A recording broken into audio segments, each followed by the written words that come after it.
जरा सोचिए, एक ऐसी टेक्नोलॉजी जो 2026 तक ज्यादातर छोटे कारोबारों को खत्म कर सकती है। ये टेक्नोलॉजी एआई है और ये आ चुकी है। लेकिन क्या हो अगर कुछ ऐसे कारोबार भी हों जिन्हें एआई का ये जलजला छू भी ना सके। आज हम ऐसे ही 5 बुनियादी कारोबारी तरीकों पर बात करेंगे जो एआई के दौर में ना सिर्फ कायम रहेंगे बल्कि पहले से ज्यादा कामयाब होंगे। देखिए, एआई जिस तेजी से आगे बढ़ रहा है वो हमारे काम करने के तरीके को, उसकी कद्र को पूरी तरह से बदल रहा है। ये तब्दीली इतनी बड़ी है कि बहुत से छोटे कारोबार और साइड प्रोजेक्ट्स शायद किस्से पारीना बन जाएं। इस सूरत हाल में हमें सोच का एक बिल्कुल नया जाविया और कारोबार के लिए एक नई हिकमत अमली अपनाने की जरूरत है। तो असल बात पता है क्या है? जहां एक तरफ एआई कुछ कामों को, जैसे आम सा कंटेंट लिखना या डेटा एंट्री, बेवकत कर रहा है, वहीं दूसरी तरफ ये खालिस इंसानी सलाहियतों को पहले से कहीं ज्यादा कीमती बना रहा है, जैसे कि इत्मीनान, गहरी सोच और जज्बात को समझना। ये अब सबसे कीमती चीजें बन गई हैं। तो इन इंसानी सलाहियतों से फ़ायदा कैसे उठाया जाए? आइए अपने पहले फ्रेमवर्क को देखते हैं। एक ऐसी दुनिया में जहां एआई एजेंट्स हर जगह होंगे, आगे बढ़ने के लिए कुछ ऐसा चाहिए जिसकी वो नकल ना कर सकें। और वो चीज है एतमाद, यानी कि ट्रस्ट। एतमाद ही हर इंसानी रिश्ते की बुनियाद है, और ये वो पहली और सबसे अहम चीज है जिसे एआई कभी भी ठीक से नहीं समझ सकता। यहाँ एक बहुत ही अहम फर्क समझने की जरूरत है। देखें, एआई को मुफ्त डेटा पर ट्रेन किया जाता है, लेकिन समझदारी और तजर्बा वो महंगा होता है, और एतमाद वो तो अनमोल है। इसीलिए बड़े और अहम फैसले हमेशा इंसानी एतमाद की बुनियाद पर ही किए जाएंगे। और सुनिए, ये सिर्फ कोई हवाई बात नहीं है। पूरी दुनिया में कंसल्टिंग इंडस्ट्री जो सिर्फ एतमाद पर चलती है, आने वाले सालों में $300 बिलियन से भी बड़ी होने वाली है। सोचिए ये कितनी बड़ी मार्केट है। आइए कुछ मिसालें देखते हैं। एक एआई करियर कोच मार्केट का डेटा तो दे सकता है, लेकिन एक इंसानी कोच सही रास्ता दिखा सकता है, ताल्लुकात बना सकता है। बिल्कुल इसी तरह एआई किसी मेडिकल प्रोसीजर के बारे में बता तो सकता है, लेकिन आखिर में बात तो इंसानी डॉक्टर से ही करनी होती है ना। असल काम वो काबिले एतमाद तय बनना है। अच्छा, जब एतमाद बन गया तो अब जरूरी है कि अपनी बात लोगों तक पहुंचाई भी जाए, और यहीं से आता है हमारा दूसरा फ्रेमवर्क। आज की दुनिया का सीधा सा असूल है, अगर आप नजर नहीं आते तो आपका वजूद ही नहीं। तवज्जो हासिल करना सबसे जरूरी है। इस तस्वुर को कहते हैं अटेंशन मैन्युफैक्चरिंग। मतलब एक ऐसा जाती या कॉर्पोरेट ब्रांड बनाना जो इस डिजिटल शोर में से निकलकर लोगों की तवज्जो अपनी तरफ खींच ले। और ये तवज्जो कोई छोटी मोटी चीज नहीं है। एक अंदाजे के मुताबिक 2027 तक क्रिएटर इकोनॉमी $480 बिलियन की हो जाएगी। इससे अंदाजा लगाएं कि तवज्जो आजकल की सबसे कीमती करेंसी बन चुकी है। मिसाल के तौर पर जो मसरूफ एग्जीक्यूटिव्स हैं, उनकी लिंक्डइन प्रोफाइल बनाने में मदद देना एक बेहतरीन बिजनेस है।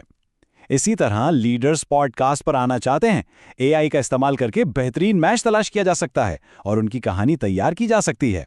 देखें, एआई आपको तकरीर लिखकर दे देगा, बिल्कुल, लेकिन स्टेज पर खड़े होकर लोगों के दिलों में उतरना, वो एतमाद, वो कहानी सुनाने का फन, वो तो एक इंसान ही सिखा सकता है। अच्छा, तो अब एतमाद भी है, तवज्जो भी है। अब क्या? अब लोगों को आपस में जोड़ना है। हमारा तीसरा फ्रेमवर्क एक ऐसे कारोबारी मॉडल पर है जो कभी पुराना नहीं होता। जरूरतमंद को फराहम करने वाले से मिलाना। मार्केटप्लेस का सीधा सा मतलब है जहां खरीदार और बेचने वाला मिलता है। एआई इस मिलाप के अमल को बहुत तेज और बेहतर बना सकता है, लेकिन एक कामयाब मार्केटप्लेस बनाने के लिए और क्वालिटी को बरकरार रखने के लिए इंसानी राब्ते की जरूरत हमेशा रहेगी। और इस फील्ड में मौका बहुत बहुत बड़ा है। सिर्फ फ्रीलांस टैलेंट मार्केट को ही देख लें, ये तकरीबन $1.5 ट्रिलियन की है और ये हर साल 15% बढ़ रही है। एक ऐसा प्लेटफॉर्म बनाया जा सकता है जो छोटे कारोबारों को बेहतरीन पार्ट टाइम माहिरीन से मिलवाए। यहाँ एआई मैचिंग कर देगा, लेकिन क्वालिटी चेक वो इंसानी टच से ही आएगा। या फिर छोटे कारोबारों को काबिल एतमाद लोग ढूंढने में मदद दी जा सकती है, जहां एआई हिकमत अमली में मदद करेगा और इंसानी निगरानी नताइज की जमानत देगी। तो जब एक मार्केटप्लेस बन जाती है तो उसके अंदर के खला, उसकी कमजोरियां नजर आने लगती हैं, और यहीं से हमारा चौथा फ्रेमवर्क शुरू होता है, मार्केट की इन कमजोरियों को पहचानना और उनसे फायदा उठाना। इसे कहते हैं आर्बिट्राज इंटेलिजेंस। आसान लफ्जों में ऐसी चीजें ढूंढना जिनकी कीमत कम लगाई गई हो और उन्हें मुनाफे पर बेच देना। और एआई इस काम में माहिर है, क्योंकि वो इतनी तेजी से डेटा का तज्जिया कर सकता है जो इंसान के बस की बात नहीं। डिजिटल खरीदो फरोख्त की मार्केट ये $300 बिलियन की है, लेकिन हैरानकुन बात यह है कि ये हर साल 40% की रफ्तार से बढ़ रही है। मतलब जबरदस्त मौका है।